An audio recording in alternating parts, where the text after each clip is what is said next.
മാർ യോഹന്നാനീസ് പിതാവ് ഇപ്രകാരം പറയുകയാണ്: കുശവൻ്റെ കയ്യിൽ കളിമണ്ണ് എപ്രകാരം ഇരിക്കുന്നുവോ അപ്രകാരം ഞാൻ യേശുവിൻ്റെ കയ്യിൽ ഇരിക്കേണ്ടതാകുന്നു.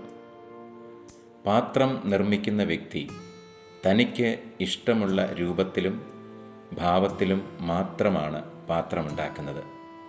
ഒരിക്കലും ആ പാത്രം തിരിച്ചു ചോദിക്കാറില്ല, എന്നെ എന്തിന് ഇങ്ങനെ നിർമ്മിച്ചു. ഒരിക്കലും ഒരുവൻ ദൈവത്തോട് മറുചോദ്യം ചോദിക്കാൻ പാടില്ല, എനിക്കെന്തുകൊണ്ടിത് സംഭവിച്ചു, എൻ്റെ ജീവിതം എന്താണ് സന്തോഷം അനുഭവിക്കാൻ കഴിയാത്ത വിധത്തിൽ സൃഷ്ടിച്ചത്. ദൈവം ഓരോരുത്തരെയും ഈ ഭൂമിയിൽ സൃഷ്ടിക്കുന്നത് ഒരു പ്രത്യേക ദൗത്യത്തിന് വേണ്ടിയാണ്.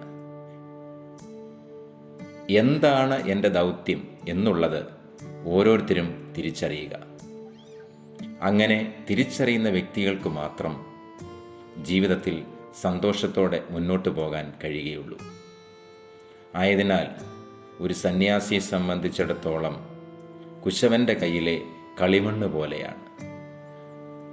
എപ്രകാരം ഒരു സന്യാസി തൻ്റെ ജീവിതത്തെ രൂപപ്പെടുത്തണം എന്നുള്ളത് ദൈവം ആഗ്രഹിക്കുന്ന രീതിയിൽ അവിടുന്ന് രൂപപ്പെടുത്തും. അങ്ങനെ ഒരുവൻ ഈ ലോകത്തിൽ വെച്ച് തൻ്റെ ദൗത്യങ്ങളെ തിരിച്ചറിഞ്ഞ് ഞാൻ എന്തിനു വേണ്ടി വിളിക്കപ്പെട്ടിരിക്കുന്നു, എന്തിനു വേണ്ടിയാണ് ഞാൻ ഈ ഭൂമിയിലായിരിക്കുന്നത് എന്നുള്ളത് തിരിച്ചറിഞ്ഞുകൊണ്ട് അപ്രകാരമുള്ള സാഹചര്യങ്ങളെ മനസ്സിലാക്കി മുന്നോട്ട് പോകുമ്പോഴാണ് ജീവിതത്തിൽ വിജയവും സന്തോഷവും ഉണ്ടാകുന്നത്.